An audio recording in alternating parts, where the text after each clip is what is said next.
bem-vindos a mais um podcast Good Talks. E eu estou aqui com a Débora Sena e eu junto da Daiana Celano. Eu sempre esqueço, eu esqueci de falar o meu nome. Meu Deus, mais uma vez. Mas, gente, hoje o papo não tem a ver apenas com mulheres, mas a gente vai falar sobre um assunto muito importante que é saúde mental. Isso aí, pra gente já abrir esse podcast com uma pergunta que é a pergunta padrão de sempre, né, que a gente faz. Conta aqui pra gente nos comentários o que você aí de casa faz pra cuidar da sua saúde mental. Então, quais são as coisas que você faz aí no seu dia a dia mesmo pra cuidar e pra entender se a sua saúde mental tá boa ou não está boa, tá bom? E nós estamos aqui com a Gisele Ventieri. Ela é psicóloga, mãe, esposa, tem tantas coisas, né? Tantos afazeres. Nos conte um pouco sobre sua especialização, sobre a sua vida, como você encontrou também esse caminho de psicologia. Fala pra gente. Olá, pessoal. Sou a Gisele Ventieri. Uma honra para mim estar aqui com vocês. Para nós, é uma honra recebê-la. A gente falar desse assunto tão gostoso, né? Que já tá comigo há quase 20 anos. Então, eu agora, no final do ano, completo 14 anos de formada. Uau! Eu sei que eu tenho essa carinha de bebê, mas... Então, são 14 anos de formada, mais 5 anos de faculdade. E aquele um ano se preparando para conseguir entrar na faculdade. Então, a gente tá falando aí de bastante tempo.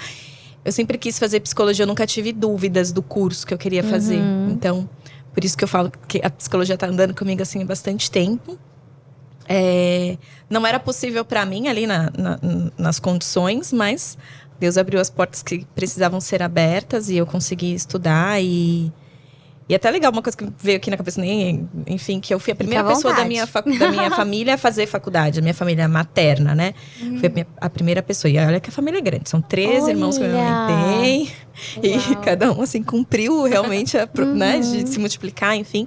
Eu fui a primeira pessoa da família e a minha mãe, ela se formou agora, há um mês. Que legal! Olha! Mas enfim, só contextualizando, né? E aí eu sou mãe da Lorena e Helena, esposa do Wellington Ventieri, meu amado. Somos casados aí há 11 anos, bastante tempo também. Também é uma história muito bonita do nosso encontro, assim. Mas isso é assunto para outro podcast. Com certeza, vocês voltam depois, os dois, o casal, para conversar com a gente. É verdade, estamos esperando. Isso aí. Que legal. E quais são as suas especializações, assim, dentro da psicologia, né? Você se focou mais em quais assuntos?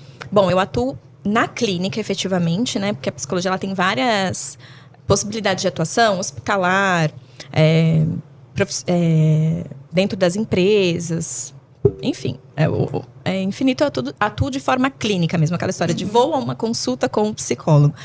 Então, eu atuo de forma clínica, eu atendo adultos e adolescentes, dependendo, assim, do desenvolvimento, porque criança e adolescente precisa de uma especialização específica e eu foquei toda os meus estudos, de fato, nos adultos, né? Então, eu atendo sobre o viés da psicologia cognitivo-comportamental, porque a psicologia, para quem não conhece, também tem várias áreas de entendimento do ser humano. Então, são formas diferentes de entender o ser humano e a sua complexidade, né? Que, na verdade, a gente não entende por completo. E a psicologia é uma ciência relativamente nova quando a gente compara com outras ciências. Mas, de fato, a gente sabe que também a gente nunca vai entender o ser humano por completo, 100%. Né? Porque Deus quis assim, né? Mas, então tem várias divisões. Eu atendo com a cognitivo-comportamental. Acho que a gente vai poder falar um pouco mais disso. E dentro da cognitivo-comportamental, eu atendo de forma quase que generalista. Algumas questões que eu não atendo de prontidão. Então, se uma pessoa me procura, eu já estou procurando psicólogo por questões de relacionamento. Terapia de casal, eu não atendo, eu não tenho uma especialização em terapia de casal. Mas já é meu paciente por outras questões. E aparece, então, essa demanda do relacionamento e a gente trabalha. E uma outra área que eu me dediquei bastante a estudar também é comportamento alimentar, transtornos alimentares, imagem corporal. Também é uma outra área bem específica, assim, que eu dediquei bons anos da minha vida estudando. Mas eu tenho sentido, assim, um chamado de Deus para uma coisa mais generalista E, enfim, a gente... Talvez isso aqui já seja um rompimento. Legal. Exatamente.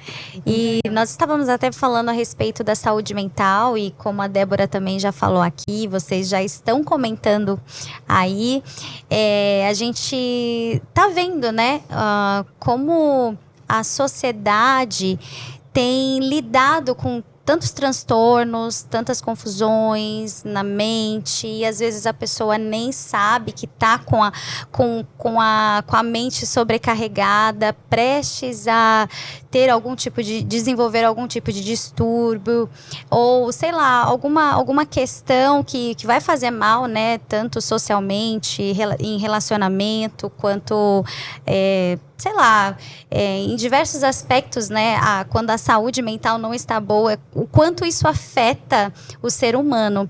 E a gente estava até conversando a respeito disso.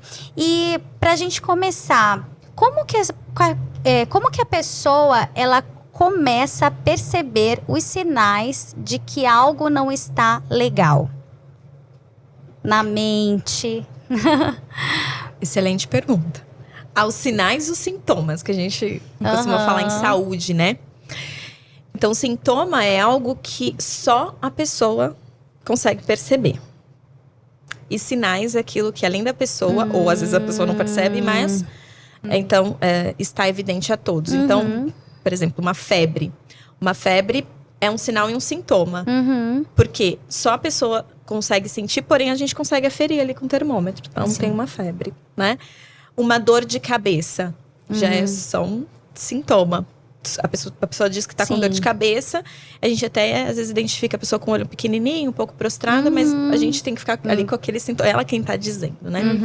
Então, em saúde mental, a gente também tem isso. Sinais e sintomas. Então, os sinais, né? As pessoas em volta começam a perceber. Aquela pessoa já não tem mais a mesma energia ou vontade ou disposição para fazer coisas que ela gostava antes. Uma certa preguiça social. Pós-pandemia, a gente normalizou um pouco essa história da preguiça social, né? É uma coisa que a gente precisa ficar um pouco atento, porque às vezes é um sinal de questões de saúde mental. Mas a grande questão, eu acho que ficam com os sintomas mesmo. Aquilo que que a gente vai negligenciando isso. Porque quando alguém vem e fala, é como se estivesse endossando. Você fala, acho que eu preciso prestar atenção nisso, né? Mas quando é só você, às vezes, a gente tem uma tendência a negligenciar. Eu tô com dificuldade para dormir.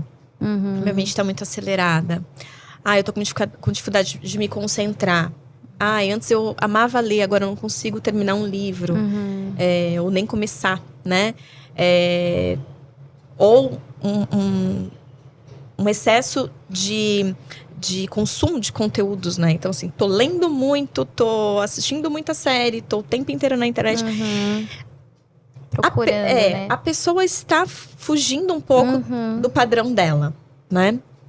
Esses são sintomas e sinais, se uma pessoa muito próxima consegue perceber, né? Captar. No geral, a pessoa percebe, mas ela tá negligenciando. Isso não é importante, preciso me preocupar com isso. Deixando o mês que vem eu passar. resolvo isso. Começo do ano eu resolvo isso. Não, esse ano eu vou começar, né? Esse ano eu vou me dedicar. Esse ano eu vou ler. Esse ano eu vou... Enfim, os sintomas e os sinais estão ali. Não vamos negligenciar. Até porque muitas vezes a gente acha, né? Isso aqui não vai dar em nada. É só um momento e vai passar. Só que aí quando a gente vê, vira uma bola de neve e aí não consegue sair daquela situação, né? E o que você acha que acarreta essa questão desse estresse na vida de uma pessoa? A gente vive a sociedade do estresse, né? Na verdade, a gente vive... Acho que são os hábitos de vida moderna. Essa necessidade de o tempo inteiro ser produtivo. Essa necessidade de o tempo inteiro atingir expectativas. Essa necessidade de o tempo inteiro ter. Né? Então, isso vai sobrecarregando. Então, tem muito meme na internet, mas se a gente parar para refletir, a gente tá buscando isso, que é o quê? Acordar às 5 da manhã, fazer um devocional, fazer um exercício físico, arrumar a casa, ir trabalhar, voltar e dar conta, no caso de mães, por exemplo, dar conta das crianças e dar conta de ser esposa, dar conta de ser amiga, enfim. A gente tá o tempo inteiro querendo dar conta de tudo e consumindo muito conteúdo. não aprendemos a dizer não. Muitas vezes a gente tem aquela síndrome de boazinha, né? A gente quer dizer sim para tudo e para todos. A gente tem medo de ser mal interpretado, temos medo de sermos más pessoas, inclusive, porque eu tô dizendo não, eu não posso dizer não. Esse dizer não é muito amplo, né? Enfim, dizer não significa não, eu não vou te ajudar, Dai. Dizer não às vezes significa, Dai, hoje eu não consigo. Vamos agendar num dia que a gente que fique melhor pra minha rotina, enfim. Então, esse dizer não é muito amplo. Sobretudo isso. Essa necessidade de atingir expectativas e de consumir muito conteúdo e de se comparar, né? Que aí é um fenômeno das redes sociais que não tem volta. As redes sociais mudam, mas, né? Então, tem uma que fica obsoleta e vem outra, que fica obsoleta e vem outra, e vem mais uma, e vem mais uma, e vem mais uma. Mas não é um fenômeno que não tem volta. E as redes sociais é aquele corte de 15 segundos. E num corte de 15 segundos, a vida de todo mundo é perfeita. Então, minha vida também precisa ser perfeita. Nesse corte de 15 segundos, eu tenho que colocar ali tudo que todo mundo tá fazendo. E às vezes não cabe nem no meu dia de 24 horas, né? Há muitas particularidades, lógico, né? A gente tá falando aqui de forma bem generalista. O que traz estresse na vida da Débora não é o que traz estresse na minha vida, não é o que traz estresse na vida da Dai. Mas como sociedade, a gente tem vivido esse momento. São muitas cobranças, né? Não sei se a Deb quer comentar alguma coisa. Não, pode ir. Mas, assim, são muitas cobranças que tem, né? Igual você falou, a gente tem que dar conta de tudo. Mas não é bem assim, né? Os nãos também fazem parte da vida do ser humano e a gente precisa entender qual é o nosso limite, né? Eu acredito que quando a gente para analisar em, sei lá, diversos assuntos ou diversas questões da nossa vida e a gente começa a analisar e fala, não, peraí que aqui eu não dou conta.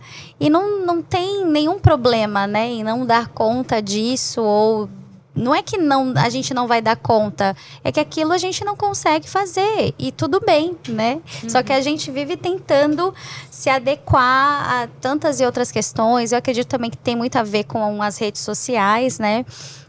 Que a gente vê ali uma vida perfeita e a gente quer seguir aquilo. Eu até falo muito, né, pra gente tomar cuidado, né, com a rede social, quanto consome a gente, porque a gente vai colocar na rede social o que é bom, o que é ruim, a gente não coloca, né?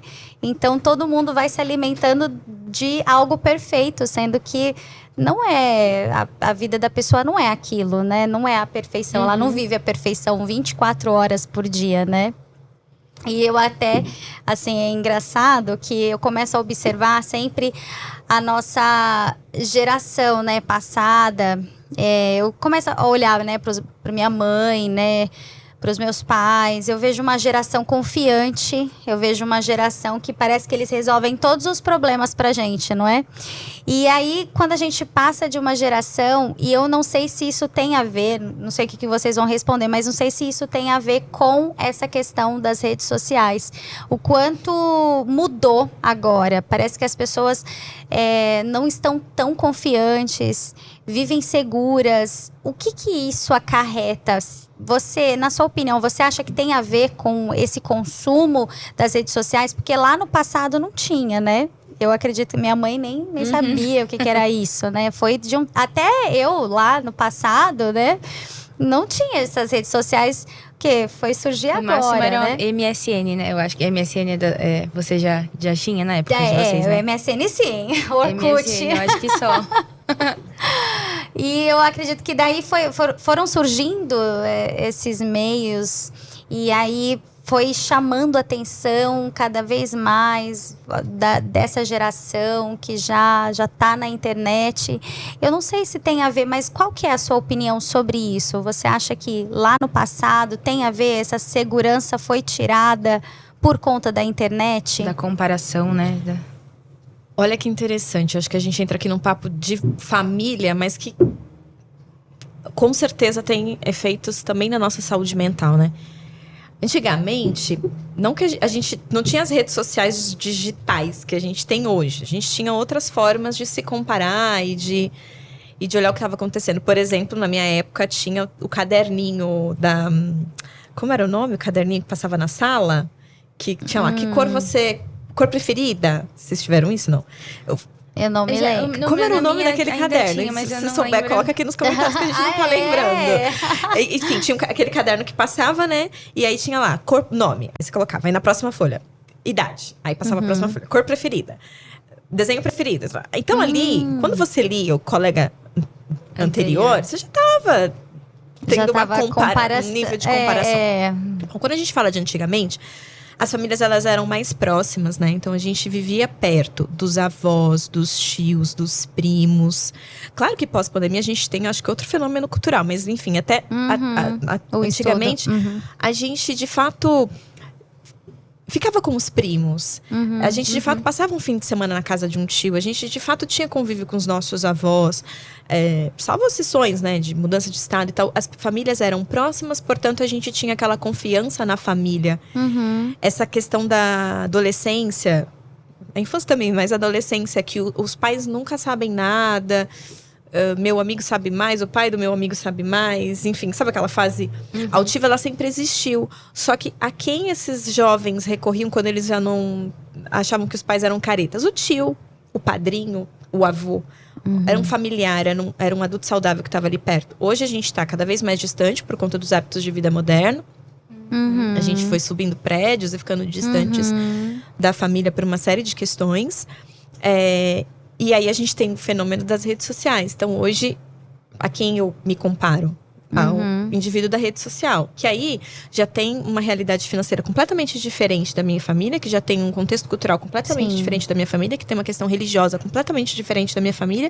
E isso vai interferindo e vai ferindo a minha confiança, de fato. Porque aquilo que antes era uma verdade e uma prática, agora fica solto, de certa forma, né? Então isso...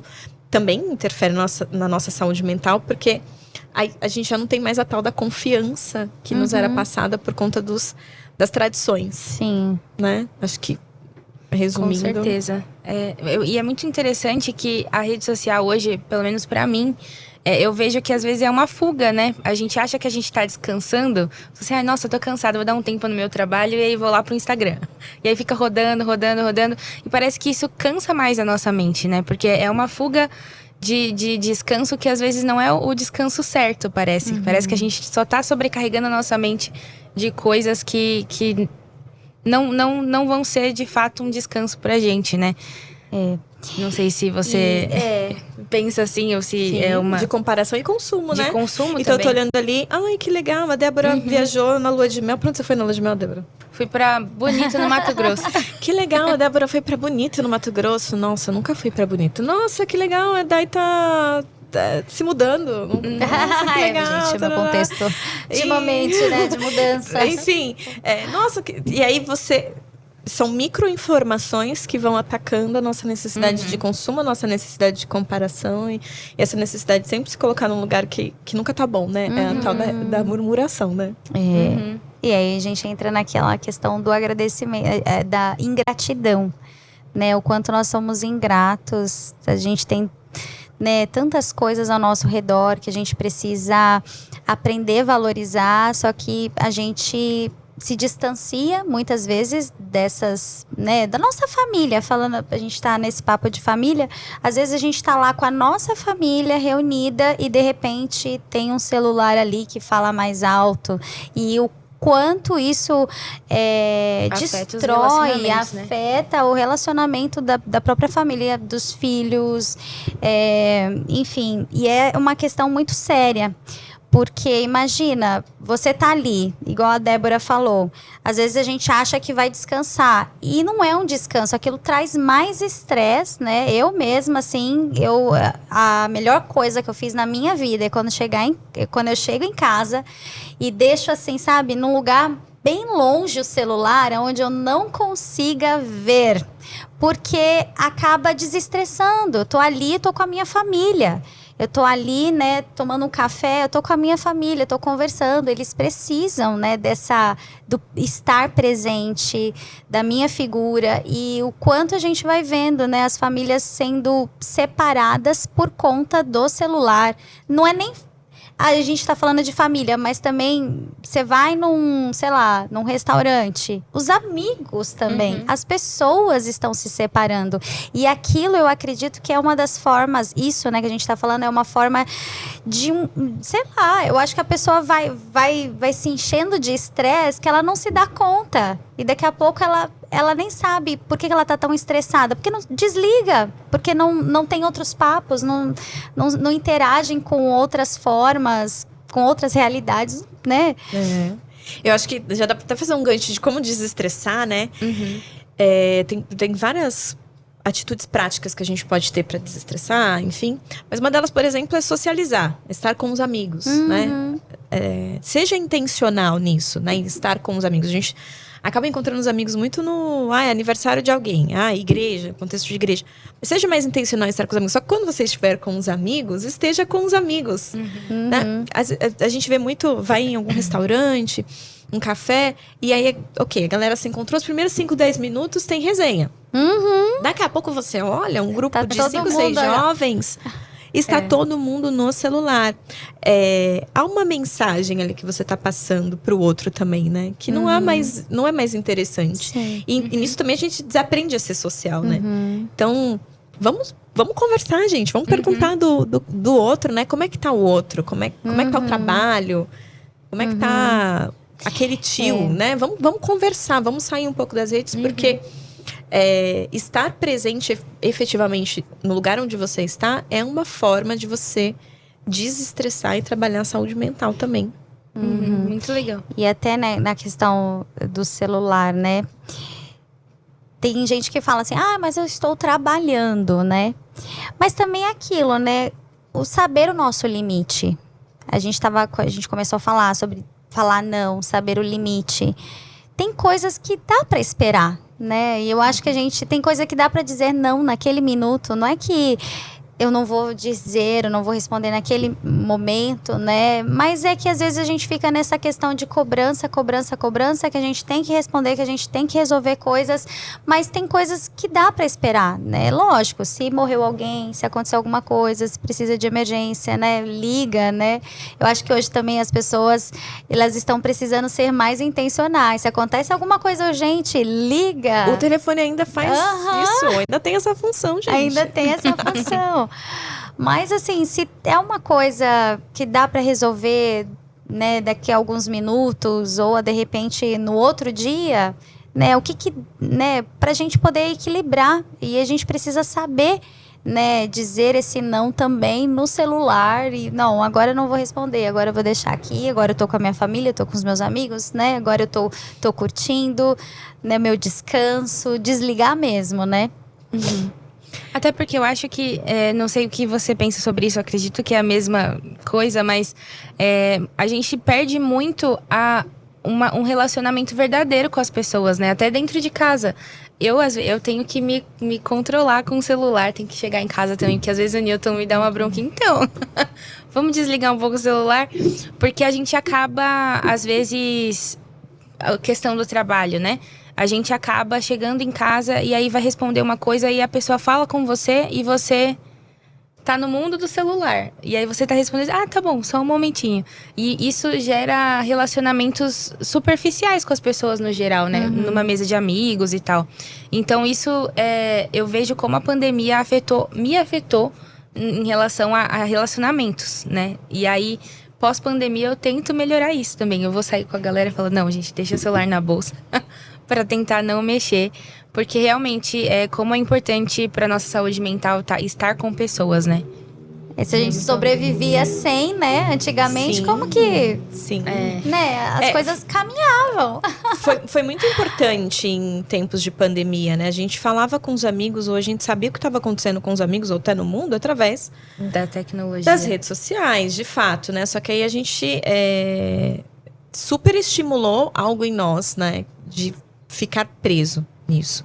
Então, a gente precisa observar os sinais, né? Tô ficando muito tempo. Tem lá, sempre, né? Os especialistas em falta, tem lá no celular aquele modo que você vê quanto tempo tu tá investindo, né? No celular e nas redes sociais. Dá uma olhadinha ali, coloca um limite. Ou um horário específico que normalmente você costuma usar o celular. seja intencional e não usar o celular, né? Então, eu tava esperando a Day aqui, aí entrei ali e dei uma olhadinha nas redes sociais. Ok, mas e aí, à noite? Eu costumava muito fazer isso, como uma forma de escape. Enquanto eu fazia as meninas dormirem, né? Que às vezes é colo interminável, chacoalho e tal. E em algum momento, quando elas já estavam assim, sonolentas, mas não aceitavam ainda o berço, tava eu lá com o celular. Uma na mão, outra no celular. Então, deixa eu fazer alguma coisa de útil na minha vida. Tô vendo aqui. Mas tava o quê? Super estimulando a minha mente com coisas desnecessárias, né? Então, agora, já há um tempo, né? Eu não faço isso. Então, eu sou mais intencional ou em realmente estar ali com elas, prestar atenção nelas, ou estar alinhando meus pensamentos, ou estar ali fazendo uma oração, né? Estar ali entendendo algumas coisas que eu só consigo entender quando eu estou em solitude, né? Com aquele momento comigo mesmo, enfim. Então, há momentos que às vezes a gente... não tô fazendo nada, não tem nada demais, então eu estar aqui... Não, mas às vezes tem sim. Às vezes tem alguma coisa demais, né? E o mundo da maternidade, por exemplo, fazendo um parênteses. Nossa, esse mundo é o mundo da comparação infinito, né?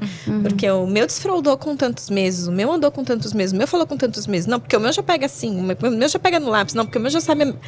Mas tem alguma coisa errada comigo, né? Então, assim, em todas as áreas tem a comparação. Então, a gente precisa cuidar muito disso. Aprender a dizer não também nesse sentido. Não, eu não preciso estar nas redes sociais o tempo inteiro. Eu posso usar isso de uma forma mais intencional. E não necessariamente intencional do tipo... não vou ficar na rede social, mas eu vou ouvir um podcast. Às vezes nem isso. Não, fica sozinho. Em silêncio, um pouquinho. Às vezes... saber dizer o não pra nós mesmos, né? Tipo, não, você não precisa disso agora. Uma pergunta que eu queria fazer é em relação à ansiedade. A gente vive em São Paulo, então é aquela correria 24 horas por dia, né? Como saber até que ponto a ansiedade está sendo prejudicial para a mente? Por exemplo, você entendeu a pergunta? Não sei se ficou... Acho que sim. Vou respondendo e a gente vai vendo se tá alinhando, né? Tá pegando o calcanhar de Aquiles aqui, né? A ansiedade também me pega, né? E acho que é interessante a gente reconhecer. Acho que o primeiro passo para a cura é reconhecer que existe um problema, né?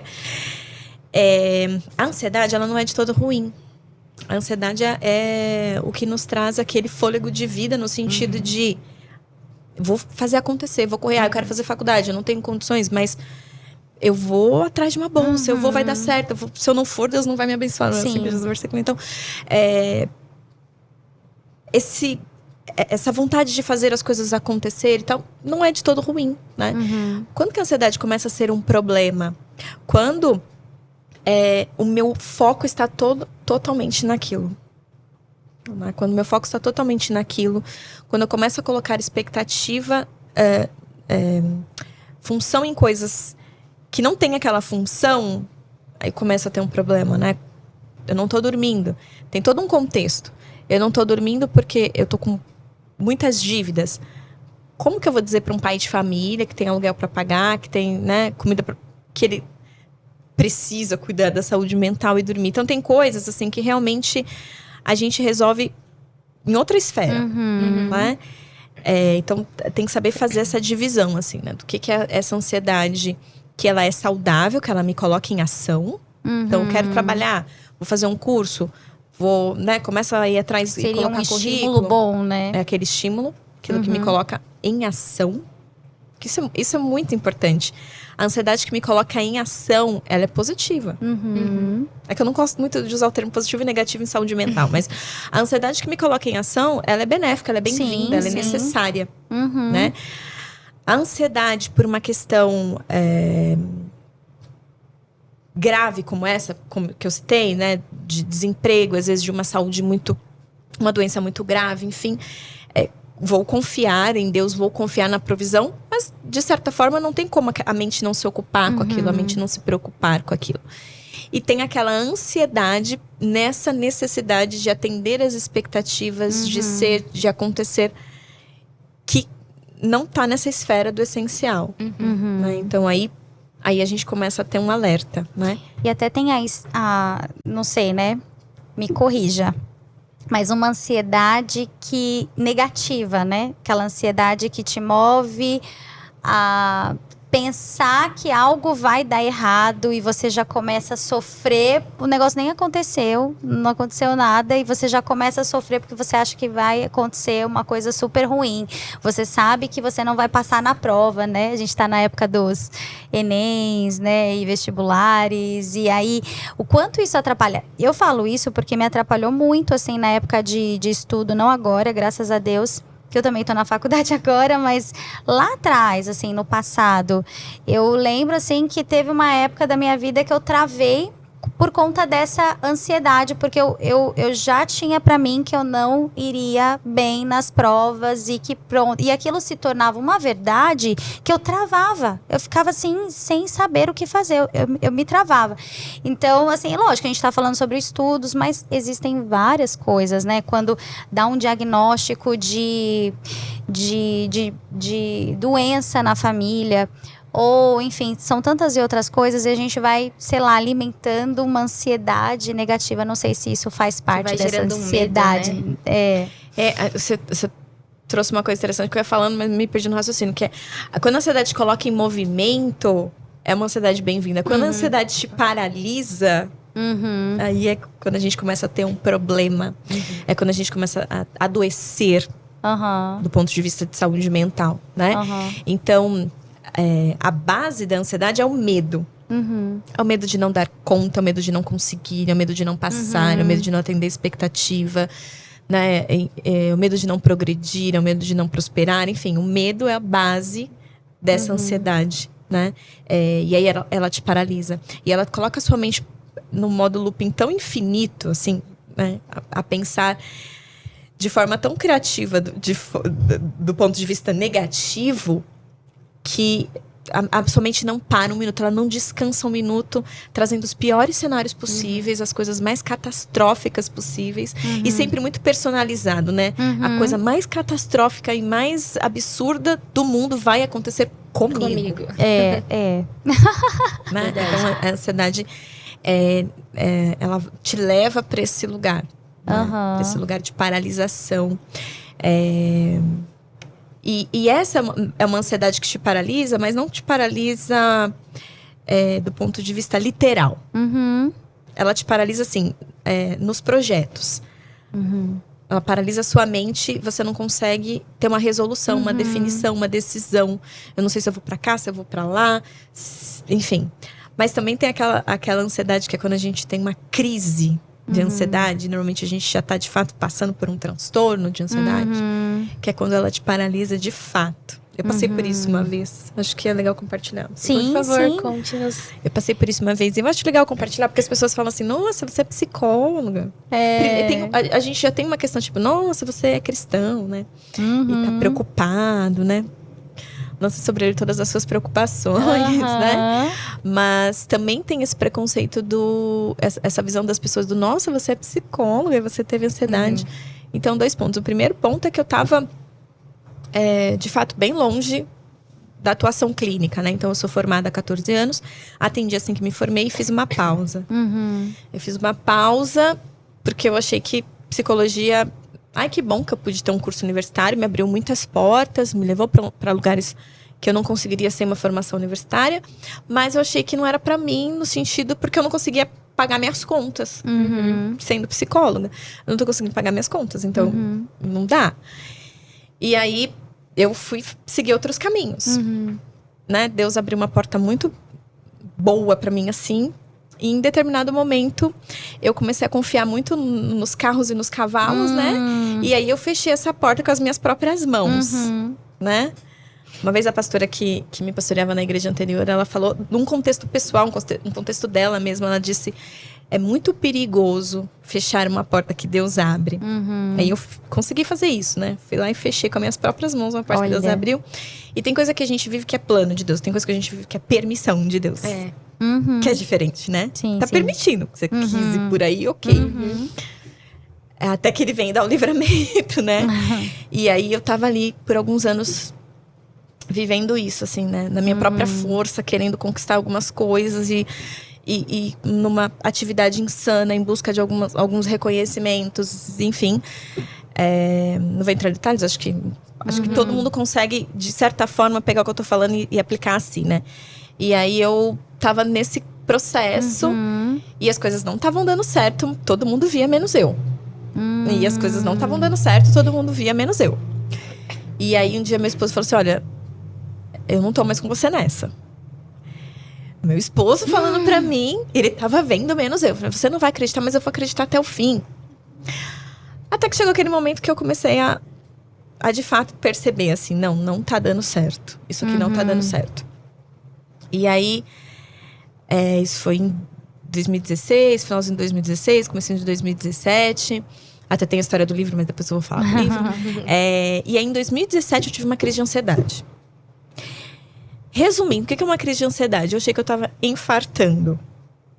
Faltava o ar, né? Os meus batimentos ficaram, no meu entendimento, completamente desorganizados. Eu tô infartando, me faltava o ar. Eu deitei no chão de um dia de calor, como hoje tá calor, né?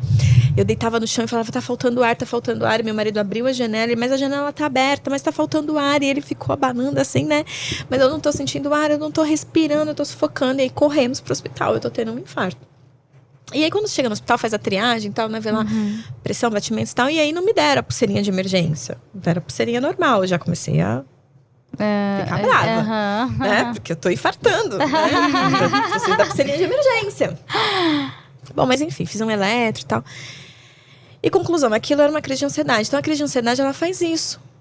Ela desorganiza você fisicamente. Eu acho que isso é uma coisa interessante de falar, porque às vezes a gente tem muito um entendimento de que as questões de saúde mental são muito abstratas, mas elas são muito físicas, né? Muito fica no que eu disse sobre sintoma. É só o paciente que sente. Os sinais eles aparecem mais quando a gente está falando de uma questão adoecida, de fato. Porque eu passar por uma crise de ansiedade ou passar por uma situação de ansiedade não significa que eu estou sofrendo de transtorno de ansiedade. Eu passar por um processo depressivo, uma situação depressiva, não significa que eu estou tendo um transtorno depressivo, né? Então, tem a questão dos sinais, que às vezes a família está vendo quando a coisa está mais agravada, mais estendida. Mas os sintomas, por mais que esteja muito interno, só o paciente, só a pessoa sente, né? É muito fisiológico também. Então, esse comando da minha mente de que eu estou em perigo, de que as coisas não estão dando certo, de que eu não vou conseguir, de que eu não vou alcançar, disparou em mim comandos fisiológicos que, de fato, dá uma descompassada, né, nos batimentos cardíacos, mas não é fisiológico. Eu não tenho um problema no coração, eu não tenho um problema de arritmia, eu não tenho um problema respiratório, eu não tenho um problema cardíaco ou respiratório. Mas aquele momento de descontrole fez com que eu tivesse esses sintomas momentâneos. O corpo sente, né? O que a mente tá... O corpo sente.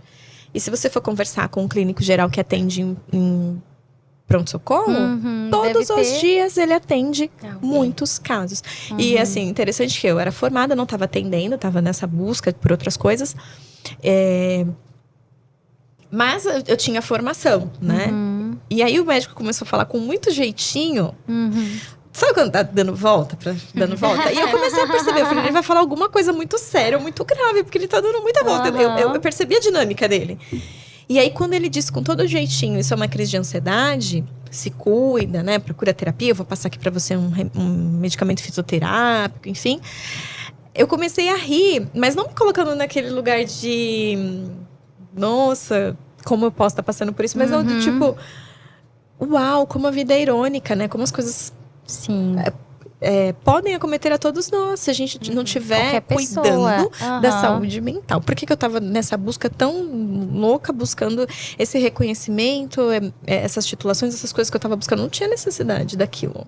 É verdade. Não tinha necessidade daquilo. Eu estava me colocando enrascada sem necessidade nenhuma. Sem necessidade nenhuma. Fechei portas que eu não precisava fechar, enfim. E a partir dali... eu comecei a ter muito mais intencionalidade em cuidar da minha saúde mental. E isso, de certa forma, também me trouxe de volta para a clínica, né? Então, desde então, eu voltei a clinicar. Que legal. Aproveitando que você está falando sobre o corpo responder a uma saúde mental não muito boa. Sobre o que você falou, que também tem a especialidade na parte de alimentação, transtornos alimentares. Você pode falar um pouquinho sobre isso pra gente? Porque muita gente sofre de transtornos alimentares, né? E é um transtorno que começa na mente e que vai pro corpo, de certa forma. E eu acho que é interessante a gente falar um pouquinho sobre isso, né? Sobre porque também tem tudo a ver da saúde mental, né? Não sei se... E tudo a ver com as mídias, com a das redes sociais, né? Com a necessidade de atender e com o capitalismo, que não uma crítica ao capitalismo, né? Mas o capitalismo precisa vender. Então ele precisa encontrar os gatilhos de venda, né? E faz isso com muita maestria, né? Tem até aquela dinâmica popular que mulher que não quer perder 2, 3 quilinhos. Isso é agressivo demais, pensar que mulher não quer perder 2, 3 quilinhos, né? Então, alguns estudos, a Dove, a marca Dove faz muitas pesquisas nessa área, né? Eles têm uma pesquisa que eles divulgam assim, mais ou menos a cada 2 anos, que mostra que 95% das mulheres têm insatisfação corporal. 95% das mulheres. Meu Deus. Têm insatisfação corporal. Crianças praticamente todo mundo, né? Crianças a partir de 3 anos já demonstram insatisfação corporal. Então, uma coisa de muito errado tá acontecendo, né? Acho legal eu explicar isso do transtorno alimentar, até fazendo de uma forma mais aberta, até para as pessoas entenderem como funciona o pensamento, né? Então, o que é o transtorno alimentar?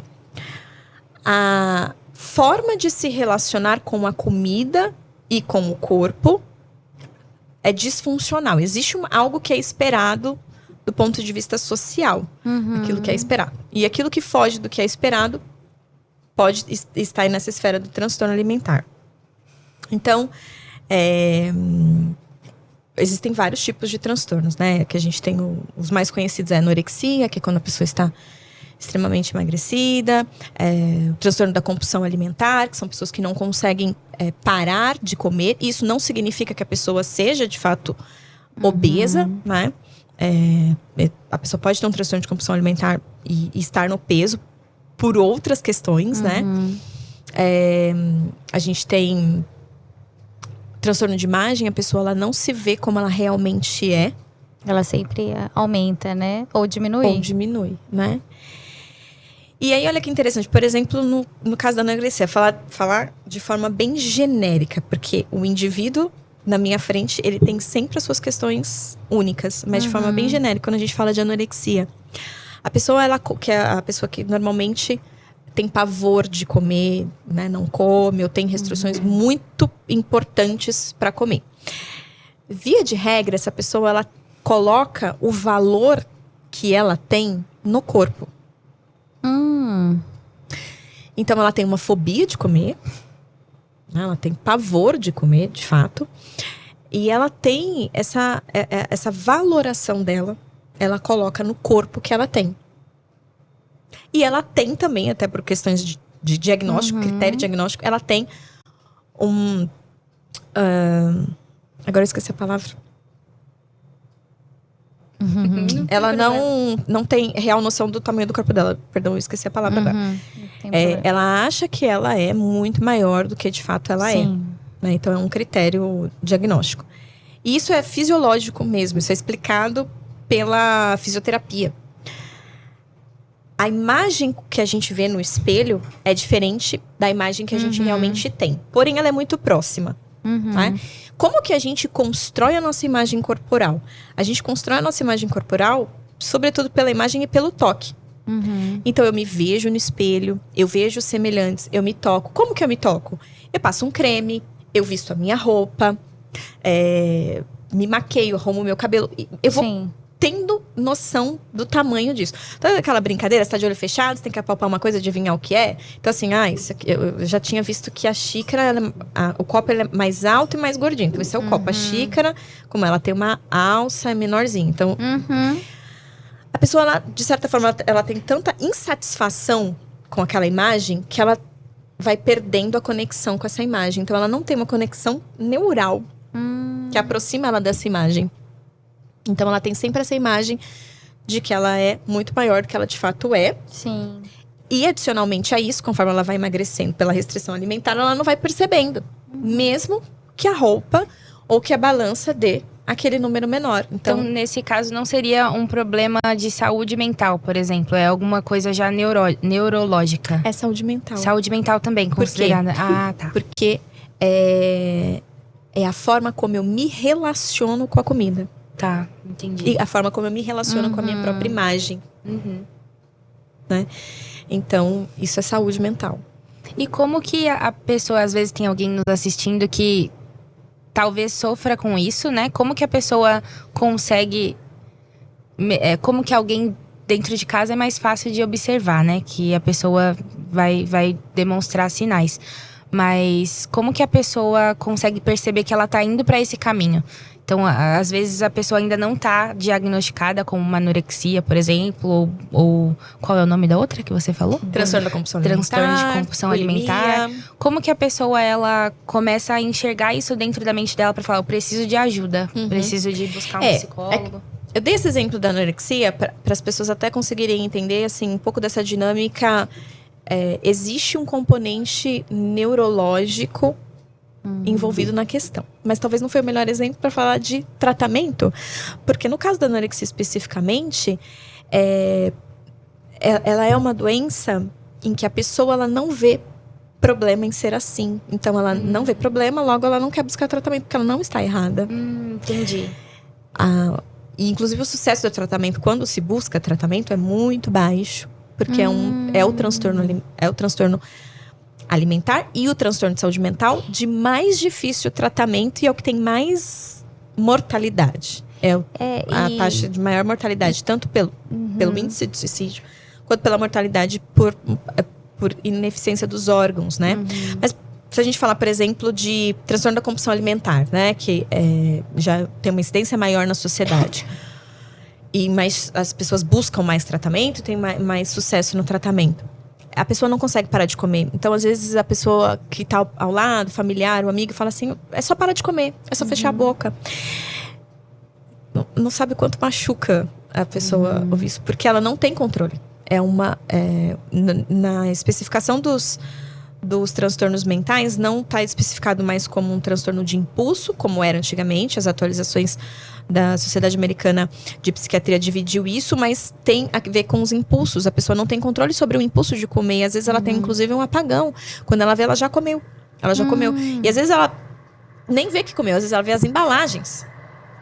Nossa. Né? Então, é uma coisa que ela realmente não tem controle. E ela tem vergonha. Normalmente, ela faz isso escondido. Normalmente, socialmente, ela tá numa situação em que ela come normalmente. Aí, chega em casa, ela tem a compulsão. E tem a ver com essa ansiedade também? A pessoa vai comendo, tá ansiosa, tá nervosa ou não? Aí já não ela cabe. pode ter o componente ansioso envolvido. Inclusive, transtorno da compulsão alimentar tem muita ansiedade como comorbidade. A gente diz assim, tem... porque tem muita gente que fala, tô nervosa, caio na comida. Isso. Aí, não necessariamente ela tem um transtorno desse tipo, que ela não consegue parar e tal. Mas a ansiedade, ela faz com que a gente tenha gatilhos para tentar aliviar essa ansiedade. A gente tenha mecanismos para tentar aliviar essa ansiedade, né? Então, como que eu posso aliviar a minha ansiedade? Tem as formas funcionais e as disfuncionais, né? E as pessoas vão muito para as formas disfuncionais. Que é o quê? Comer demais, gastar demais, beber demais, comportamentos ilícitos de uma série de pontos, né? Beber, comprar, assim, tem muito. A pessoa bebe todos os dias, mas não é beber de cair no bar. Ela chega em casa, ela abre um vinho. Não é normal a pessoa tomar um vinho, ainda que não seja a garrafa toda, ainda que seja uma ou duas taças, todos os dias. Já tem um descontrole ali, né? Então, esses são sinais e sintomas, né? Você tá gastando demais, você tá consumindo ou comida, pode ser até uma comida específica, né? Eu abro o iFood e vou sempre nesse daqui. Os streamings da vida, né? Passa lá o final de semana inteiro. Todo final de semana, o feriado possível ali, consumindo seriados, enfim, né? É seriado que fala, gente? É sério, né? Seriado, né? É uma forma da pessoa aliviar a ansiedade. Sim. Não é a forma saudável, porque ela tá normalmente arrumando um outro problema. né? Porque essa pessoa tem ansiedade por uma série de questões. E aí ela recorre aos gastos, agora ela tem um problema financeiro. E aí ela recorre à bebida, agora ela tem um problema duplo de saúde mental, que é o alcoolismo, né? Então ela recorre a drogas, não preciso nem dizer, né? Enfim. Então ela tá arrumando Qualquer um outro tipo problema. de vício é ruim, é prejudicial. De alguma forma, o nosso corpo, ele vai sentir. E até Deus, né, ele fala contra, né, na Bíblia fala contra o vício, mas quando fala sobre o vício, a primeira coisa que vem na nossa mente, né, a respeito de se embriagar, né, bebidas alcoólicas e tudo mais, mas a gente precisa também ver.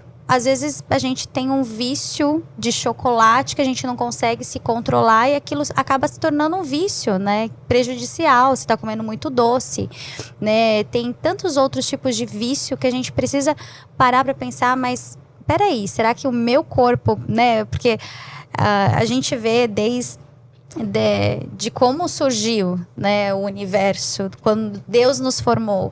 Ele formou o homem para que a gente pudesse controlar, para que o homem pudesse controlar as coisas e não as coisas nos controlar. A partir do momento que a gente vê as coisas nos controlando, aí tem um problema em tudo isso. Aí a gente está perdendo até a questão da natureza daquilo que Deus nos formou, né? Porque como que uma bebida pode ter o poder de me controlar, né? Como que coisas podem ter o poder de... Como que os problemas podem me controlar, né? Então, a gente precisa até tomar cuidado, né? Peraí, eu tô entrando num vício, um vício de compra, um vício de, sei lá, de comer redes bobeira, sociais, de rede social, alguma coisa, né? É o domínio próprio, né? Alguma coisa tá errada. E aí, a partir do momento, né, que a gente descobriu, né, que a gente está doente, que alguma coisa está errada, existem transtornos, ansiedades e tudo mais, como que funciona esse tratamento? Como que eu peço ajuda? Ou como que vocês trabalham, né, para o desenrolar, para que exista uma cura? Né, a gente precisa romper com isso de que a gente não pode ter ajuda, que a gente precisa lutar sozinho. Só que, na verdade, a gente precisa, né, estar em comunhão, correr, buscar até mesmo algo mais técnico, né, profissionais, para que possam te aconselhar e buscar um tratamento. Acho importante também desmistificar a necessidade do tratamento, seja psicológico ou psiquiátrico, né? Porque se eu recebo um diagnóstico de câncer, pesado até, né? Mas eu vou procurar um especialista. Eu continuo crendo no Deus que cura. Sim. E eu faço a minha parte. Né? Eu continuo acreditando que no próximo exame, no próximo PET scan lá, vai estar ok. Eu recebo um diagnóstico de um mioma, eu vou procurar um cirurgião, sim. Ainda crendo que na hora da cirurgia não vão achar nada. Mas se precisar, eu vou passar por aquele processo. Eu quebro o braço, eu não fico esperando, né, o osso colar sozinho, os mais prudentes, né? Eu vou até o médico e coloco o gesso. Então, assim, eu estou com uma questão de saúde mental, eu continuo crendo no Deus que cura, que domina os meus pensamentos, que tem uma identidade para mim, mas eu também posso procurar ajuda, tanto de psicólogo quanto de psiquiatra. A pessoa ela pode se curar de depressão ou ansiedade sem fazer nada. Pode. A pessoa pode se curar de depressão. Vamos pegar a depressão, né? Porque é um caso mais que as pessoas procuram mais. Ansiedade, as pessoas ainda vão dando um jeitinho. Eu tenho meu escape, tal, né? Ainda que o escape seja disfuncional. A pessoa pode se curar da depressão, ser curada, né, da depressão, só indo ao psiquiatra, só tomando medicação, nunca nem conversando com um psicólogo. A pessoa pode se curar da depressão só indo ao psicólogo, nunca nem indo a um psiquiatra. A pessoa pode se curar da depressão se ela encontra um grupo terapêutico na comunidade cristã que ela frequenta, fazendo crochê. Tudo isso é possível, né? Mas a gente vê que a probabilidade em números, quando a gente fala de ciência, disso acontecer é muito baixa. Então, por que ficar esperando, né, que a coisa se agrave se eu posso buscar a excelência, que é tratamento com psicólogo, se necessário, tratamento com psiquiatra, e exercício físico, e socializar, e ter um grupo terapêutico, e me fortalecer na minha espiritualidade. Né? Inclusive, os estudos, né, sem colocar ponto da religião, os estudos colocam que as pessoas que são espirituais, que focam na sua espiritualidade, independente da sua religião, elas têm mais sucesso no tratamento da depressão. Há um outro guideline, um outro estudo de depressão que coloca sobre o exercício da gratidão. Olha que interessante. Olha. Né? Que 3 meses a pessoa não pegam grupos com transtorno de depressão, dividem essas pessoas em grupos, né? E aí, essa vai fazer esse tratamento, essa vai fazer esse tratamento, essa vai fazer tratamento nenhum. Então, lá, tratamento nenhum, tratamento só com terapia e tratamento só com exercício da gratidão. Todos os dias, anotar, escrever 3 coisas pela qual é grato naquele dia. Em 3 meses, há melhoras de sintomas de depressão. Então, assim, é possível, mas por que então eu não uno tudo e não tenho um resultado excelente? Né? É incrível, né? Olha só o poder da mente. Eu me lembro que, alguns anos atrás, a gente fez uma matéria que até tá no YouTube. Depois a gente pode até colocar no link, se ainda estiver disponível.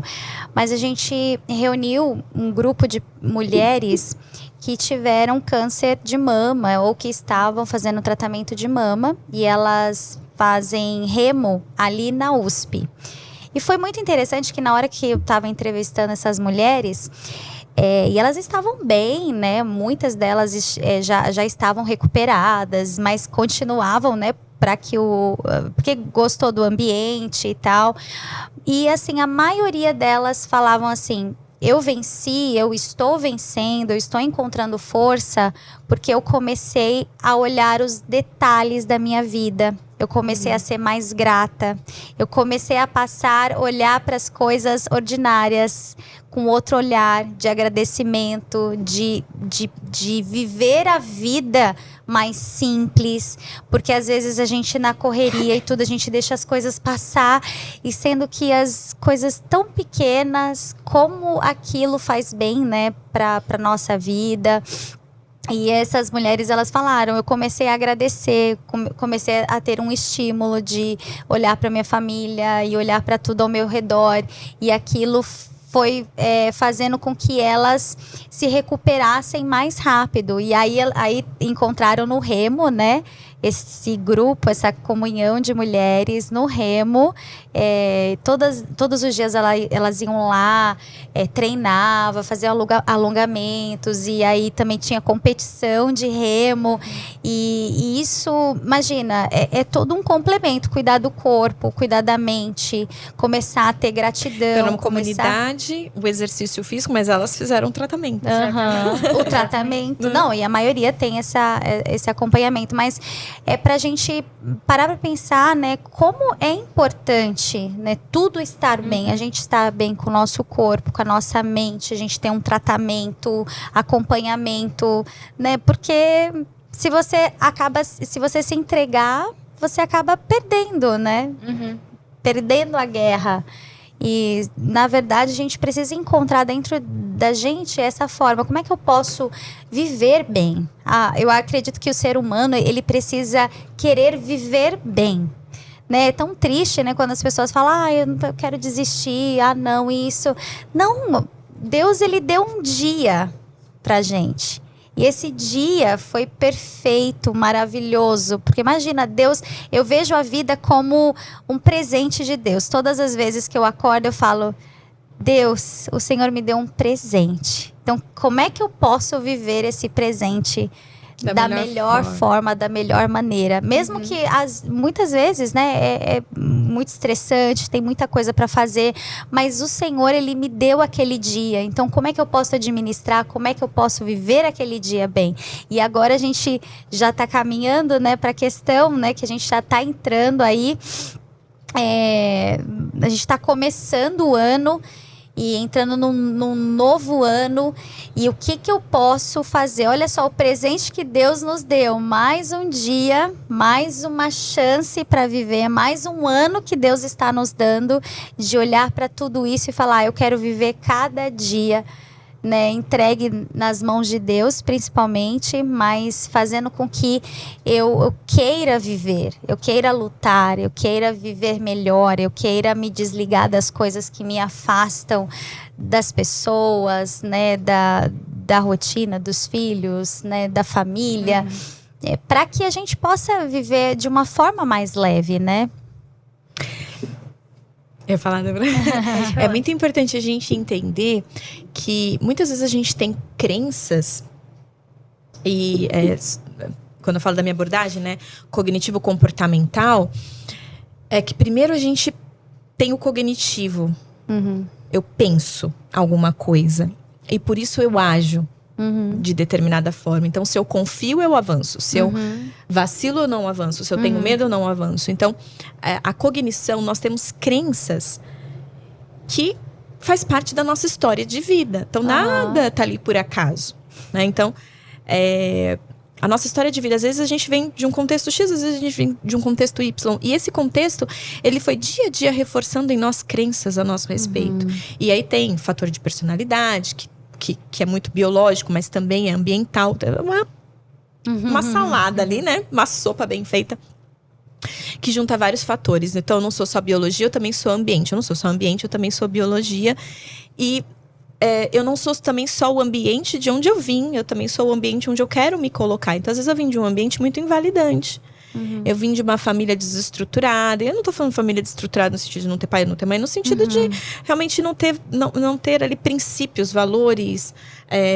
Não te passar segurança, né? Às vezes de ter palavras até destrutivas a teu respeito, né? De você ouvir quase todos os dias, por exemplo, que você é preguiçoso, que você é vagabundo, que não vai dar certo, que você nunca vai conseguir, que a gente não tem dinheiro, que não é oportunidade. Pra pobre não tem chance, pra preto não tem chance. E às vezes você veio desse contexto e isso foi formando. E às vezes até de ambientes saudáveis, mas ainda assim o fator personalidade ali atuando faz com que a gente tenha crenças disfuncionais. E eu sempre ensino os meus pacientes a olharem sobre a seguinte vertente: isso que eu tô pensando me leva para o próximo nível? Uau! Qual nível? Qual que é a área da sua vida? Isso que você está pensando sobre a sua paternidade, isso que você está pensando sobre a sua maternidade, isso que você está pensando sobre a sua carreira, isso que você está pensando sobre a sua vida espiritual, isso que você está pensando sobre o seu ministério, sobre qualquer coisa. Isso que você está pensando, ele te ajuda ou te atrapalha? Te leva para o próximo nível? Então, se não te leva para o próximo nível, não no sentido de conquistar, de avançar, de ter títulos, não, mas de melhorar. A gente está sempre buscando melhorar em alguma área, né? Se você percebe que isso que você está pensando não te leva para o próximo nível, investiga isso. Olha para baixo. Para baixo no sentido da profundidade que isso tem. Às vezes eu não vou encontrar uma raiz. Isso veio daquele dia que eu ouvi tal coisa da minha mãe, mas isso veio de um contexto que dia a dia foi afirmando que aquilo era uma verdade. Que dia a dia foi afirmando que aquilo era uma verdade. E eu acredito. E quando eu acredito, por mais disfuncional que seja a minha crença, eu acredito naquilo, eu vou fazer... enquanto eu sou ignorante nesse conhecimento, eu vou agir para que aquilo se confirme. Então, exemplo, eu vim de um contexto de escola pública, na época já era difícil, imagino hoje, né? Ensino péssimo, aí vou prestar um vestibular. Eu não vou passar, imagina, eu não vou passar. Eu não vou nem ir, Enem. Eu não vi, alguém comentou comigo, não sei se é verdade, mas se não for, acho que o exemplo também vale, que teve um nível de abstenção muito grande esse ano. As pessoas não foram, um nível muito alto de pessoas que não foram. Não sei, eu não vi isso numa notícia, uma pessoa que comentou, então não consultei a fonte. Mas ainda que não seja, pensar, uma pessoa se inscreve e não vai? Será que não passa? Tem as dificuldades físicas, né? De locomoção. Às vezes choveu na cidade de São Paulo, que é o caos aqui, né? O que aconteceu no dia, enfim. Mas quantas não pode ser essa crença de que eu não vou conseguir, eu não vou passar, não vou ter uma boa nota, ainda que eu tenho, vou fazer o que com isso? Né? Então, isso que você está pensando te ajuda para o próximo nível? Não. Então, olha um pouquinho de onde isso vem, como você pode atuar de forma intencional para ressignificar isso. E às vezes a gente não vai ressignificar isso só no campo das ideias. Eu preciso ir para a matéria, né? Tá, então vamos procurar um cursinho? Eu não consigo pagar, mas onde tem um que eu posso tentar uma bolsa? Posso pegar o tal do conteúdo da internet? Né? O tempo que eu estou na internet para aprender alguma coisa útil, né? Atue de forma intencional. né? Não tome para si como verdade tudo aquilo que você pensa. Não acredite em tudo que você pensa.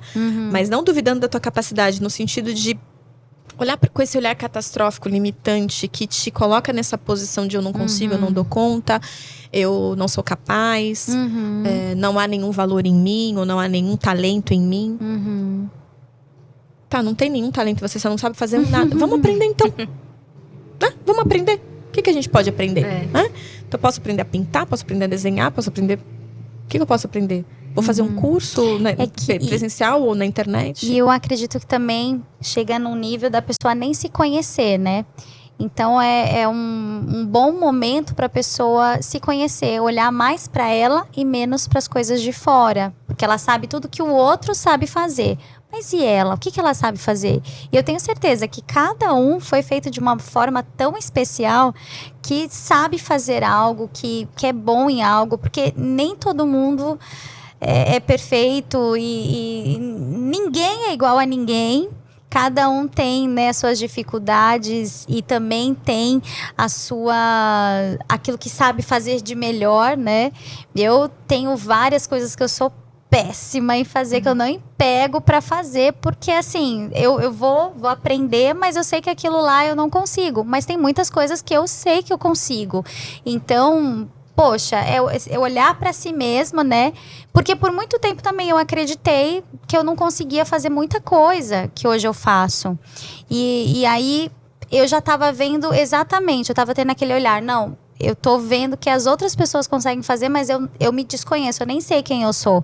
Então é parar para olhar para si mesmo e falar assim, não, olha, eu gosto de fazer isso, eu sou boa nisso, então vou me estimular a isso, né? E tentar encontrar um ponto de avançar, né? E não retroceder. E nas nossas características a gente pode ser um diferencial, mas às vezes eu tenho uma característica que eu não gostaria de ter essa característica, mas às vezes é fator de personalidade. A personalidade, não que ela seja imutável, tá? Mas vamos colocar assim, que é uma coisa um pouco mais complexa, né? Um exercício de muito autoconhecimento para você transformar uma personalidade. Mas, por exemplo, eu sou tímido. É um fator de personalidade. Não eu, tá? Você que tá ouvindo. Eu não sou tímida. Pelo contrário, eu sou super extrovertida e foi uma habilidade que eu precisei aprender para me colocar em alguns ambientes a ser mais reservada. Olha! Então, essa é a mensagem que eu quero passar. Às vezes você tem uma característica que você não gosta tanto, não se preocupe, essa característica, ela é importante para alguma coisa na sua vida. Mas vamos supor que o que você tá olhando, o seu foco no momento é que essa característica não tá te ajudando. Você pode aprender uma outra, você não vai transformar essa característica necessariamente, mas você pode aprender uma outra característica que faça um contraponto a isso. Então, uma pessoa tímida que lidera um time, que lidera uma equipe, às vezes tem problema. Então, vamos desenvolver habilidades de liderança, eu não vou deixar de ser tímido. Mas eu desenvolvi habilidades de liderança que me ajudam, né? Eu sou uma pessoa muito autêntica, muito... Tá, o fato de você ser autêntico não significa que você precisa sair falando tudo que você pensa. A gente não fala tudo que a gente pensa. Não só do ponto de vista de opinião, mas também no dia a dia. Eu não falo pra minha criança tudo que eu penso. Eu não falo pro meu marido tudo que eu penso. Sim, sim. Né? Então, eu preciso desenvolver essas habilidades. E a gente pode desenvolver essas habilidades. Como que a gente pode desenvolver essas habilidades? Muito autoconhecimento, terapia ajuda. Mas livros de autoajuda também ajudam. Ambientes onde eu me coloco que me exigem aquela característica também ajudam, né? Só cuidar se às vezes eu não tô me forçando a estar num ambiente que mais me invalida do que me motiva, né? Verdade, muito bom. A gente tem um quadro aqui, não sei se a Day já pensou em alguma pergunta, se ela não tiver pensado, eu vou fazer, que é o do filtro do amor. Livre. A gente falou bastante aqui sobre, né, entender o que... Quando a gente não tá com uma mente saudável, como procurar um tratamento. Mas a gente vê aqui muitas pessoas ainda hoje, dentro do ambiente religioso e fora dele, tem preconceito com a questão de tratamento. E às vezes, tem uma pessoa dentro de casa que tá passando por uma depressão ou passando por algum problema mental que já tá agravando e essa pessoa não tá enxergando isso e você que tá nos assistindo, às vezes não sabe como lidar com isso e às vezes tem até um preconceito de levar essa pessoa para um psicólogo. Então, passando pelo filtro do amor, como você orientaria essas pessoas que tem alguém da família ou algum amigo próximo que tá passando por uma depressão ou por algo que tá afetando muito aquela pessoa mentalmente? Com o filtro do amor, como que essa pessoa que tem dificuldade de ver a importância também de levar alguém para um tratamento, como ela atuar com aquela pessoa, né? Como ela vai chegar naquela pessoa e falar, olha, vamos conversar, eu preciso cuidar de você. Como que essa pessoa precisa, sem machucar esse próximo, levar ao entendimento de que ela precisa passar por um tratamento? Não sei se ficou No claro. filtro do amor? Com o filtro do amor. Querido, você que tá ouvindo isso, que tem uma pessoa que tá adoecida aí, né? Na sua família, na sua casa. Marca a sua terapia. Escuta isso com todo amor. Brincadeiras à parte. Às vezes é tão difícil pra gente já aceitar que o outro está adoecido, que está a gente, né? Mas em questões de saúde mental, principalmente depressão, transtornos alimentares, quem cuida adoece também. Porque não é fácil. Não é fácil uma pessoa cuidar no sentido de estar ali, um cônjuge, um pai, uma mãe, uma pessoa com depressão. Porque normalmente a depressão também tem o que a gente chama de bode expiatório. É a pessoa que ela culpa sobretudo por todas as mazelas da vida dela, né? E aí, normalmente é essa pessoa. Normalmente é esse cuidador. Normalmente eu tô em depressão porque meu marido não ajuda. Normalmente eu tô em depressão. Não literalmente, né? A forma da pessoa Pensar. Pensar. Isso. Então, o outro vai ficando sobrecarregado. Ele vai adoecendo também porque ele não dá conta disso, né? Então, é muito importante ele cuidar da saúde mental dele. Então, no filtro do amor, marca a sua terapia para cuidar de si, para ter seu espaço, que às vezes vai ser o único espaço saudável, onde você vai poder validar seus sentimentos, falar que você não aguenta mais aquela situação, enfim, você não vai ser julgado nesse ambiente terapêutico. Mas como cuidar do outro? Primeira coisa, entendendo que você não pode ajudar, porque é difícil até pro outro entender o que ele sente, que só você, né? Então, assim, eu acho que uma conversa bem franca eu queria muito entender o que você tá sentindo, eu queria muito entender pelo que você tá passando, mas eu não consigo. Mas eu sei que você precisa de ajuda. Então eu vou com você, vamos marcar. E marca, não espera a pessoa marcar. Não fala pra pessoa, você tem que marcar. Senta com ela, né? Pega ali o cartão de saúde dela, né? Se ela tem um plano de saúde. Marca com ela ali, vamos agora procurar o seu psicólogo, vamos agora procurar o seu psiquiatra, Sim, vamos agora. sim. Eu vou com você na consulta. Eu vou me organizar e vou com você na consulta. Se você quiser que eu entre, eu entro. Se você não quiser que eu não entre, eu fico ali na porta. Mas eu tô segurando a sua mão, né? A pessoa não tem plano de saúde. Enfim, a gente sabe que saúde, no geral, já é difícil. Na rede pública, saúde mental é mais difícil ainda, né? Em alguns contextos, né? Em outros, dependendo da cidade onde a pessoa tá, o acesso à saúde mental no posto de saúde é bem, bem tranquilo. Mas em São Paulo, principalmente, é bem complicado. A fila é bem longa. Organiza a família, de repente, né? Organiza para procurar um lugar onde tem atendimento gratuito ou um atendimento social, né? Ou mobiliza a família de fato para conseguir pagar aquele tratamento, né? O mais importante é a pessoa querer, Mas às vezes esse apoio familiar é 50% do caminho. E tirar a questão do julgamento, né? Porque às vezes, principalmente assim, no meio cristão, existem muitos julgamentos e uma confusão do que é espiritual e do que é a doença, né? E a gente tem que começar a quebrar esses paradigmas, né? Essas questões, porque nem tudo é espiritual. E para quem não tem, né, a espiritualidade, quem não acredita ou quem não compactua da nossa fé, tem aquela questão de ir de pensar assim, não, eu sou forte, eu preciso ser forte o tempo todo, e aquilo acaba se tornando uma frustração de procurar uma ajuda. Ou não, eu fraquejei, né? Acaba entrando para esse negócio de, eu estou perdido. Assim, Pelo medo perdi, de ser julgado, né? Até pelo medo de ser julgado. Nossa, mas você vai num psiquiatra ou num psicólogo? Porque ainda tem isso, né? Apesar do mundo ter mudado e muita gente fazer passar por psicólogo e é algo mais natural pra todo mundo ouvir, ainda tem gente que julga, né? Poxa, nossa, mas fulano vai no psicólogo. Mas até falou uma coisa muito interessante, assim, que às vezes a gente tem dificuldade, estando no meio cristão, de entender o que é espiritual do que é fisiológico. E também, acho que são duas coisas. Primeiro, o lado dos que pensam que tudo é espiritual. Que aí é o preconceito travado, assim, né?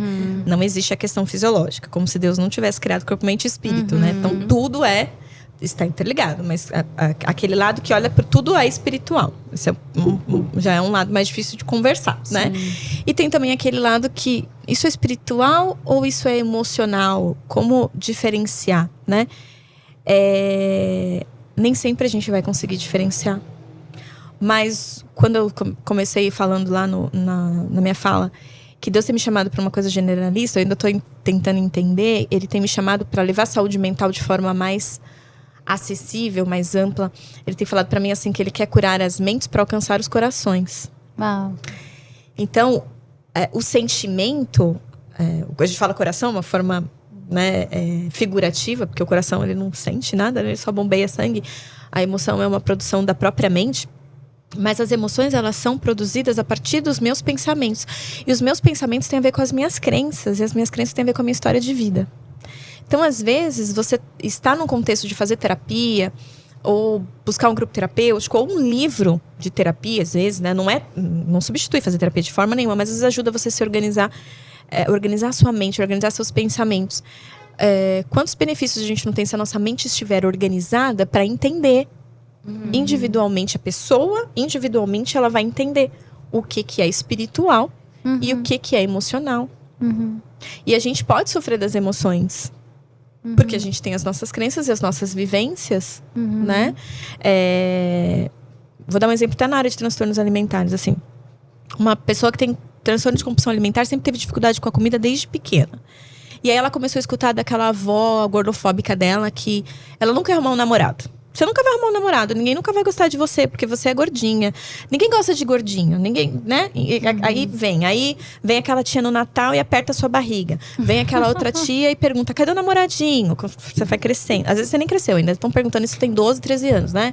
Enfim, não sabe como tá violentando a infância e a imagem corporal e tal. E aí essa pessoa, ela começa a acreditar que ela, de fato, não vai conseguir nunca namorar por conta do corpo, mas outras crenças que ela foi afirmando conforme ela foi ouvindo isso. Essas afirmações foram sendo verdade para ela e o contexto foi acontecendo. Ela se fecha para o mundo, ela realmente não namora e aquilo se torna uma verdade, ela aceita aquilo e ela tá nesse contexto. Percebe? Ela tá nesse contexto. Então, como que o coração, né? Como as emoções vão ser tratadas se ela não tratar primeiro as crenças, entender que isso tem um contexto, entender que isso foi verdade na vida dela, verdade, porque o ambiente dela afirmou isso. Dei um exemplo assim que veio rapidamente na cabeça, coisas que eu já tratei muito, mas tem muita coisa disso.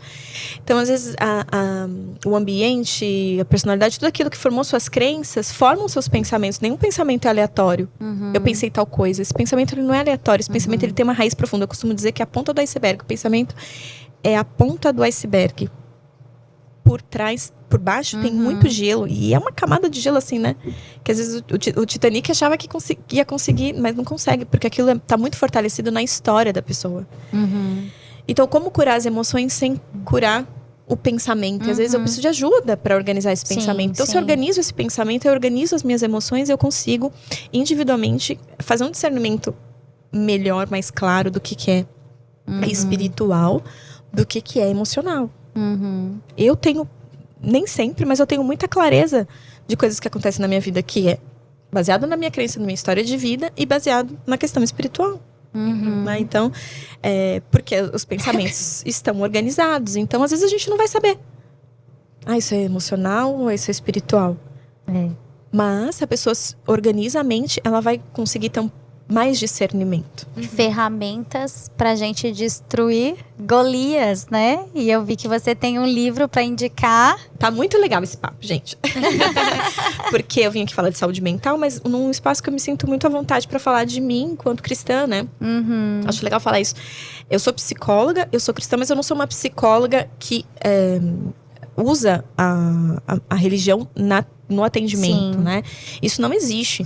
Até porque existem várias ramificações do cristianismo. Eu saí da porta da igreja central, já eu tenho costumes diferentes que acabam implicando, né? Então, assim, em nenhum momento a gente faz esse tipo de interferência. Por que eu atendo muito cristão?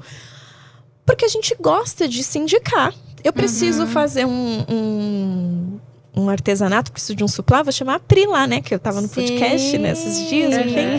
Vou chamar a Pri. Eu preciso de tal atuação. Eu conheço alguém na igreja.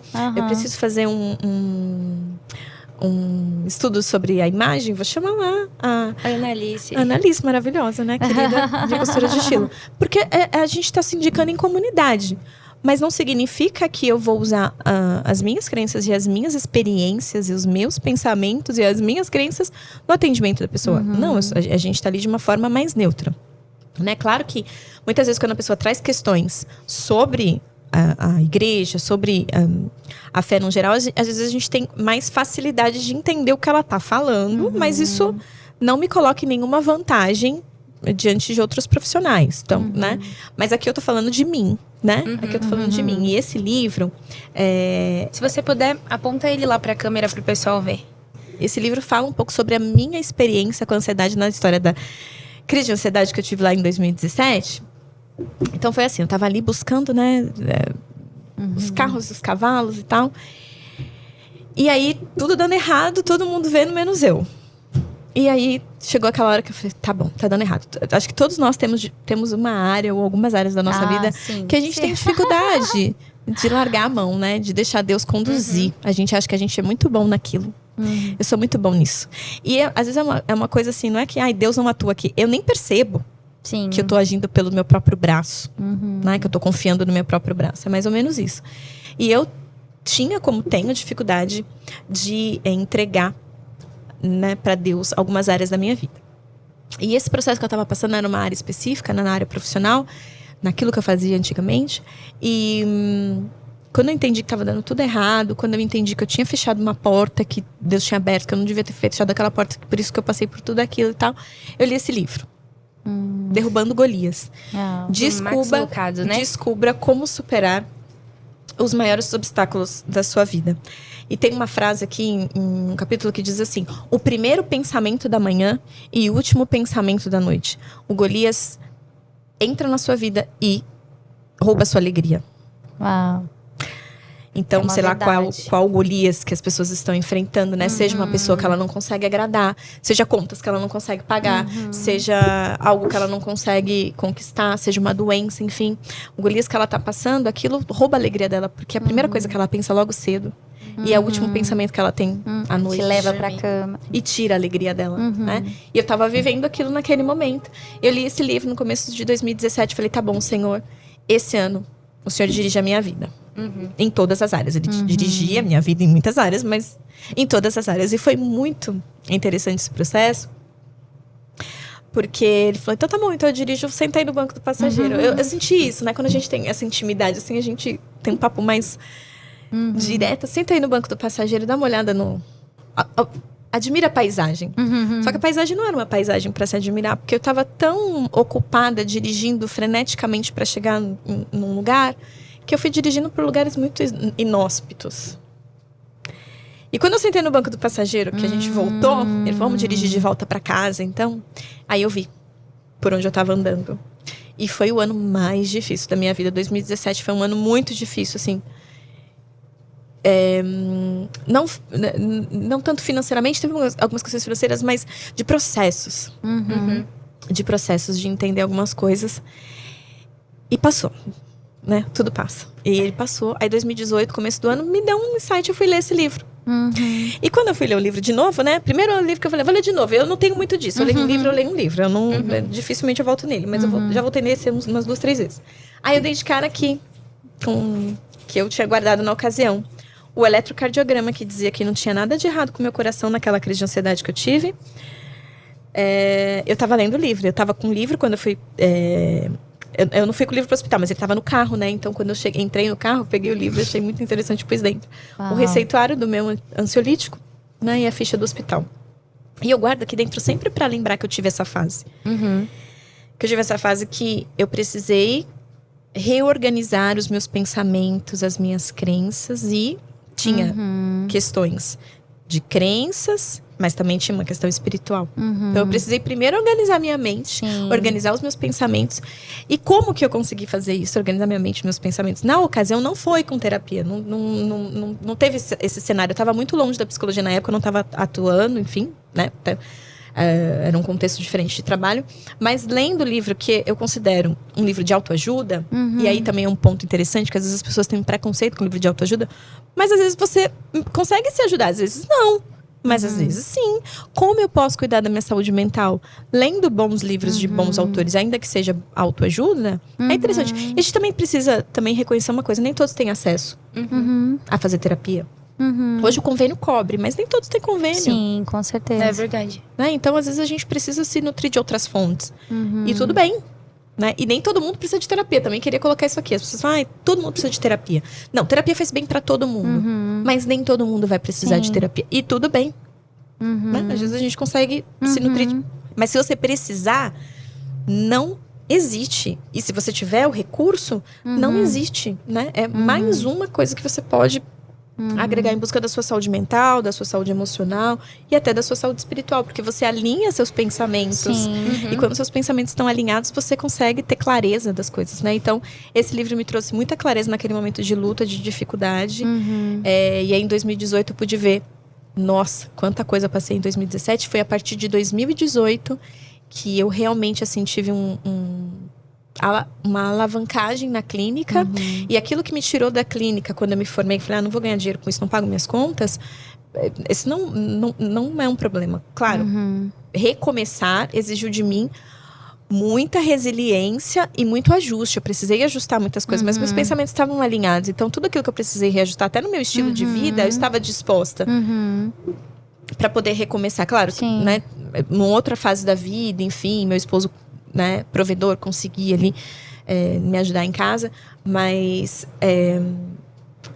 eu pude viver, né, começando meio que de novo do zero, não do zero, porque tinha ali toda a bagagem, toda a experiência, cursos que eu já tinha feito no caminho, mas recomeçar a partir de 2018. Então esse livro foi muito importante para mim naquele momento, né? Então fica aí, ótima você está passando por dificuldades. Ele faz todo o livro é um paradoxo com a história de Davi, né? Então e é muito interessante também que ele coloca aqui que Davi foi tudo aquilo, né? Derrubou Golias e tal. Mas ele também foi assassino, também foi, né? Também teve seus pontos de erro ali. E ele fala também no livro que às vezes vai ter um mais na sua história. Vai ter um porém na sua história. Vai ter um apesar na sua história. E ainda assim, Deus vai te usar. Apesar do mas, do porém, né? Porque é por ele, não por nós, né? E é sempre um recomeço, né? É só entregar tudo nas mãos daquele que pode, né, nos ajudar, nos orientar. Eu gosto muito daquela, a gente tá falando, né, sobre tomar todo o controle. E às vezes a gente se encontra, né, nesse ambiente de querer controlar tudo. E quando você vê que realmente não dá conta, aí você se desespera. Mas por quê? Você tá querendo dar conta de tudo isso sozinho. Só que Deus é um Deus que ele fala, me dá todo o seu fardo, né? A gente precisa lançar sobre Deus toda a nossa ansiedade, todo o nosso fardo, porque fica mais leve, né? E eu gosto muito também da frase do Isaac, que ele sempre fala, no profundo, né? Quando a gente é levado para desafios, esse lugar de profundidade, de intensidade, no profundo, a gente não controla, a gente confia, né? Porque se a gente procurar controlar tudo, a gente não vai dar conta. Então a gente tem que confiar, né, primeiramente em Deus, né, e confiar de que tudo está caminhando, né, da forma como o Senhor quer, né? E eu sempre coloco isso na minha fé, né, de cristã, de que o Senhor, ele é o nosso controle. Ele é o que controla toda a nossa vida. Então, quando eu derramo para ele toda a minha ansiedade, todas as minhas frustrações, todos os meus desafios, eu consigo encontrar um lugar seguro, um porto seguro que vai me dar um alívio, uma tranquilidade. Até mesmo nos encontros também, né, Dé? Às vezes ele vai me dar esse alívio também nos encontros. Exatamente. Às vezes eu preciso encontrar uma amizade. Ele vai... Isso. Onde está essa amizade? Está escondida em Deus. Às vezes eu preciso encontrar um bom profissional. Onde estão esses bons profissionais, Verdade. né? Então, às vezes eu preciso encontrar enfim, né? Ele, quem sabe onde estão as pérolas da verdade. terra. Nossa, olha, essa conversa está maravilhosa. É uma pena que a gente já vai ter que acabar, que a Dai tem outro compromisso. Gente, Ela está um pouco atrasada. Eu nem vi. Mas a gente precisa que você volte pra gente conversar, porque eu sei que tem muita coisa ainda pra gente falar, pra gente aprender com O que você. será que o pessoal gostaria de Boa. ouvir sobre Coloquem saúde aí nos mental, comentários. sobre terapia? Talvez A gente seja precisa. Talvez a gente consiga abordar vários temas aqui que a De gente forma mais não profunda, falou ainda né? de forma mais profunda, né? Vários aprofundar a episódios, respeito, um episódio né, pra cada coisa. Dos distúrbios alimentares, Sim. ou a comparação, o nível de comparação. Tem tantos... Ou a família, né? Trazer o marido. Trazer o marido pra gente também ter uma conversa, conhecer vocês, conhecer um pouquinho mais de como você entrou na psicologia, né? Como foi esse processo aí de apoio dele também pra você, né? Nessa mudança, nessa migração de novo, de volta pra psicologia. Mas é isso, né, gente? Foi uma conversa incrível. Se você gostou, não deixe de curtir, compartilhar, comenta bastante aqui embaixo. Nós estamos em todos os canais de streaming, então se você quiser ouvir pelo Spotify, por todos os canais, pode procurar lá que a gente vai estar com muitos episódios pra vocês. E foi uma honra receber você aqui, Gi. Eu que me senti honrada em ser Obrigada convidada. pelo nosso convite, por aceitar o nosso convite, e que você volte com certeza mais vezes e traga esses bons ensinamentos, ferramentas, né, para que a gente possa reorganizar a nossa mente, né? Contem comigo. Deus abençoe vocês e até o nosso próximo Good Talks. Tchau, tchau, gente. Tchau, tchau.